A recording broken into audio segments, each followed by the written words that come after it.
Hello students, today we will discuss about some physical and chemical changes in the substances. Physical और chemical changes क्या होते हैं, किस तरह से होते हैं, इनके बारे में कुछ ब्रीफ में डिस्कशन करेंगे आज हम। तो सबसे पहले बात करते हैं फिजिकल चेंज की कि फिजिकल चेंज क्या चीज़ है। वो चेंजेस जो कि कोई भी जिसके होने से किसी सब्सटेंस में कोई न्यू सब्सटेंस उससे नहीं बनता है, ठीक है ना। Those changes in which no new substance is formed, कोई भी नया सब्सटेंस नहीं बन रहा है। मान लीजिए किसी सब्सटेंस के अंदर कोई चेंज हो रहा है तो वो रिवर्सिबल है, यानी कि वापस वो अपने ही पहली वाली फॉर्म में आ सकता है। तो these type of changes are known as physical changes, ठीक है ना। यानी कि कोई भी सब्सटेंस जो अपनी आइडेंटिटी को लूज़ नहीं कर रहा है वो वापस अपनी ओरिजिनल फॉर्म के अंदर आ सकता है, तो ये फिजिकल चेंजेस कहलाते हैं। जैसे कि बहुत ही कॉमन एग्जांपल हम ले सकते हैं melting of ice, freezing of water, boiling of water, ठीक है। ये सबसे सिंपल एग्जांपल है जिसके थ्रू हम फिजिकल चेंज को समझा सकते हैं या समझ सकते हैं। मेल्टिंग ऑफ आइस का मतलब होता है आइस का मेल्ट होकर पानी में कन्वर्ट हो जाना, to form water. Freezing of ice मतलब to form ice. Boiling of water का मतलब होता है टू फॉर्म स्टीम। तो यानी कि चेंजेस हुए हैं, सब्सटेंस में चेंज हुआ है लेकिन वो वापस अपनी फॉर्म में आ सकता है। जैसे कि आपने आइस को अगर हीट किया तो वो मेल्ट होकर वाटर में कन्वर्ट हो जाएगी। आइस और वाटर दोनों बिल्कुल अलग अलग दिखते हैं, लेकिन अगर इनका हम कंपोजिशन देखें तो किससे मिलकर बना है, दोनों के अंदर वाटर मॉलिक्यूल्स हैं। यानी कि किसी तरह का कोई नया केमिकल सब्सटेंस नहीं बना है। जब आइस मेल्ट हुई है, पानी में कन्वर्ट हुई है, वाटर में कन्वर्ट हुई है, तो कोई भी न्यू सब्सटेंस नहीं बना है। हम क्या कहेंगे कि the melting of ice is to form water is a physical change. ये एक फिजिकल चेंज है। इसी तरह से अगर आपने पानी को सॉलिडिफाई करा, आपने आइस का एक ट्रे भरकर आपने अपने फ्रीज़र के अंदर रखी है, पानी की एक ट्रे भरकर, तो वो थोड़े टाइम में आप देखेंगे आइस के अंदर कन्वर्ट हो जाती है। लेकिन पानी, वाटर और आइस दोनों फिर चेंज है देखने के अंदर। इसे हम बोलते हैं फ्रीजिंग ऑफ वाटर। फ्रीजिंग माने सॉलिडिफाई हो जाना, वाटर का लिक्विड से सॉलिड में कन्वर्ट हो जाना। तो ये फ्रीजिंग ऑफ वाटर है, ये क्या है, to form ice. It is also a physical change, ये भी फिजिकल चेंज है। इसको आइस को वापस पानी में, पानी को वापस आइस में, किसी भी तरह से आप कन्वर्जन सब्सटेंस का कर सकते हो। इरिवर्सिबल ये नहीं है, इसलिए हम इसे फिजिकल चेंज मानते हैं। सेम ही बात स्टीम के केस में भी हम कहेंगे कि अगर हमने पानी को बॉयल करा, वो स्टीम में कन्वर्ट हुआ, स्टीम को ठंडा करा, वापस पानी में कन्वर्ट हो गया। तो ये रिवर्सिबल चेंजेस हैं, इनमें कोई नया सब्सटेंस नहीं बन रहा है। वही वेपर के अंदर भी वाटर मॉलिक्यूल है, लिक्विड में भी वाटर मॉलिक्यूल है, आइस के अंदर भी वाटर मॉलिक्यूल है। So these are the example of physical changes.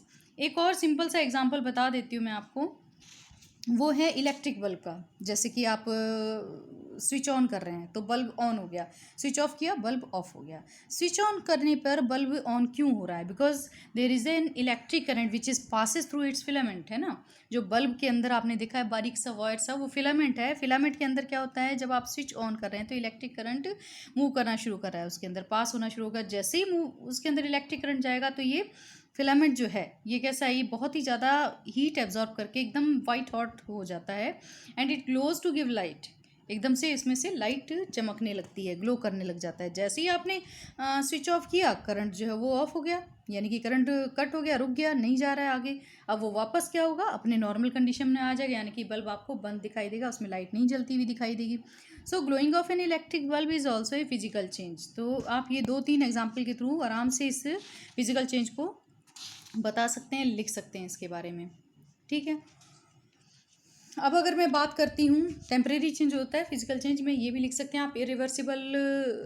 Reversible होता है, नॉट इरिवर्सिबल, ये भी लिख सकते हैं। अब अगर मैं बात करती हूँ केमिकल चेंज की, तो केमिकल चेंज का मतलब ये है कि those changes in which new substances are form, just opposite of the physical change. यानी कि फिजिकल चेंज में हम क्या कहेंगे, those changes in which new substances are not formed, no new substance is formed, है ना। लेकिन हम केमिकल चेंज के बारे में क्या बताएंगे कि those changes in which new substances are formed are called chemical changes. अपनी आइडेंटिटी खो देता है केमिकल चेंज के अंदर कोई भी सब्सटेंस, जबकि फिजिकल चेंज में कोई सब्सटेंस अपनी आइडेंटिटी नहीं खोता, ठीक है ना। तो केमिकल चेंज में क्या होता है कि अपनी आइडेंटिटी खो देगा, वो एंटायरली कोई भी सब्सटेंस जो है वो चेंज होने के बाद एंटायरली न्यू सब्सटेंस के अंदर कन्वर्ट हो जाता है। और ऐसा पॉसिबल नहीं होता, कि रेयर ही होता है कि वो अपनी ओरिजिनल फॉर्म में आ सके, ऐसा नहीं हो पाता। तो ये सब क्या कहलाते हैं? केमिकल चेंजेस कहलाते हैं। इरिवर्सिबल चेंजेस होते हैं केमिकल चेंजेस, जैसे कि एग्जांपल अगर आप लेंगे तो बर्निंग ऑफ पेपर एक बहुत ही साधारण सा एग्जांपल है इसका। पेपर है, एक पेपर लिया आपने, उसको मैच स्टिक जलाई और उसको जला दिया। अब वो पेपर जब आपने जलाया है तो क्या बन जाएगा? उससे स्मोक बन जाएगा, धुआं भी निकलेगा, ऐश राख सी बन जाएगी, ठीक है ना, कार्बन डाइऑक्साइड निकल जाएगी। क्या आप ये स्मोक, ऐश और कार्बन डाइऑक्साइड को मिलाकर वापस पेपर बना सकते हो? नहीं बना सकते। That means the changes are irreversible, यानी कि इरिवर्सिबल चेंज हो गया। इसका मतलब क्या हुआ कि एक सब्सटेंस से आपने बिल्कुल दूसरा ऐसा सब्सटेंस बना दिया जो कि पहले वाले सब्सटेंस में कन्वर्ट नहीं हो सकता। That means these changes are chemical changes. Chemical changes वो हैं जिनमें कि नया सब्सटेंस बन गया तो वो पुराने में वापस कन्वर्ट जनरली नहीं होता है, ठीक है। तो एक एग्जांपल आप पेपर का दे सकते हो, और भी बहुत से एग्जांपल हैं। रस्टिंग ऑफ आयरन, आयरन पे रस्ट हो, अगर रस्टिंग हो गई है, कोरोजन जो कि आपने पढ़ा है पीछे भी, तो उसके बाद क्या वापस वो अपने फॉर्म में आ सकता है? नहीं, आप उसको पेंट करके दूसरी तरीके से मॉडिफाई कर सकते हैं। रैपनिंग ऑफ फ्रूट अगर पक गया तो क्या वापस कच्चा हो जाएगा? नहीं होगा। यानी कि जो चेंजेस केमिकल हो चुके हैं फ्रूट के अंदर वो हो गए हैं। आपने रात में एक दूध के अंदर थोड़ा सा इनोकुलम डाल के, कर्ड डाल के दही जमा दिया, सुबह उठकर देखा दही जम गया, लेकिन क्या आप वापस उस दही से दूध बना सकते हैं? नहीं बना सकते। तो ये कुछ इस टाइप के केमिकल चेंजेस हैं जिनको कि इरिवर्सिबल होते हैं, जिन्हें कि वापस चेंज नहीं किया जा सकता। तो ये सब केमिकल चेंजेस हैं। बहुत सारे एग्जाम्पल हैं, बट जो मैंने आपको बताए इतने सफिशिएंट है। देखिए दोनों के बीच में डिफरेंस भी बता रखा है। Physical change, it brings about change in physical properties such as physical state, shape, size. Naturally ice से वाटर, वाटर से वापस आइस। लेकिन केमिकल चेंज में क्या है? केमिकल चेंज ही होता है, यानी कि नए सब्सटेंसेस बन रहे हैं, नई बॉन्डिंग हो रही है, तो बिल्कुल ही चेंज एंटायरली डिफरेंट है। फिजिकल चेंज में आप क्या देख रहे हैं? केमिकल कंपोजिशन चेंज नहीं हो रहा। आइस के अंदर वाटर मॉलिक्यूल है तो वाटर के अंदर भी वाटर है, तो वेपर के अंदर भी वाटर मॉलिक्यूल है।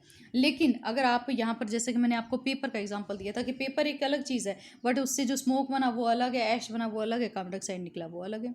तो केमिकल प्रॉपर्टीज़ ही चेंज हो जाएंगी जो बन रहा है उसकी। फिजिकल चेंज वापस जिस सब्सटेंस से बना था वो बन सकता है, यानी कि रिवर्सिबल है, जबकि केमिकल चेंज में वापसी पॉसिबल नहीं है, इरिवर्सिबल चेंजेस हो जाते हैं, ठीक है ना। फिजिकल चेंज में सबसे इंपॉर्टेंट पॉइंट कि कोई न्यू सब्सटेंस नहीं बन रहा, जिसके बेस पे हम इसको डिफाइन करते हैं, और केमिकल चेंज के अंदर new substance is form. So these are the some differentiating points between the physical and chemical changes. Now we will discuss about the types of pure substances. The name of the chapter is matter around us pure. हमारी chapter का नाम ही क्या है कि क्या matter हमारे आसपास जो मैटर है वो प्योर है। So what are pure substances?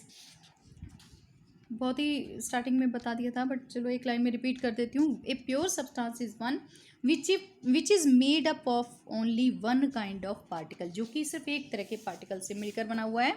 दो substances are known as pure substances.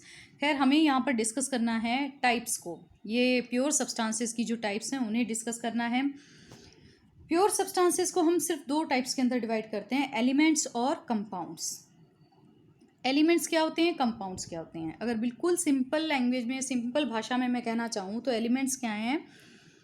The substances which can not be divided into further some simpler substances, ठीक है ना। ऐसा पदार्थ जिसे कि अब आप नहीं डिवाइड कर सकते, अब इससे ज़्यादा छोटे पार्ट में आप इसको डिवाइड नहीं कर सकते हो, दैट इज़ एलिमेंट। और कंपाउंड की अगर बात करें तो कंपाउंड क्या चीज़ होती है? दो या दो से ज़्यादा सब्सटेंस एक एलिमेंट से मिलकर कोई बनी हुई चीज़ होती है, यानी कि compounds are made from elements chemically bonded together.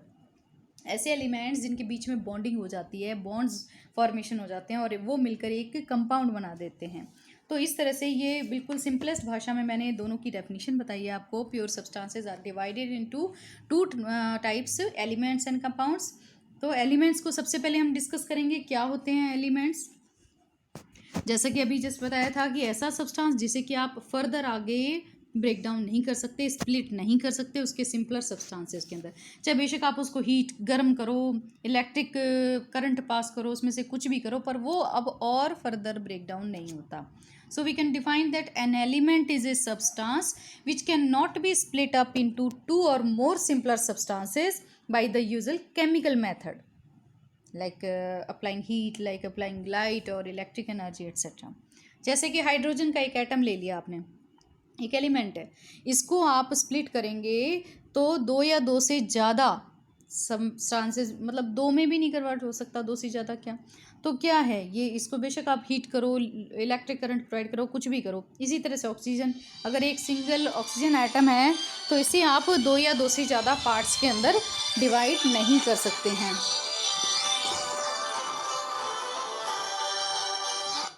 Remaining part next lecture में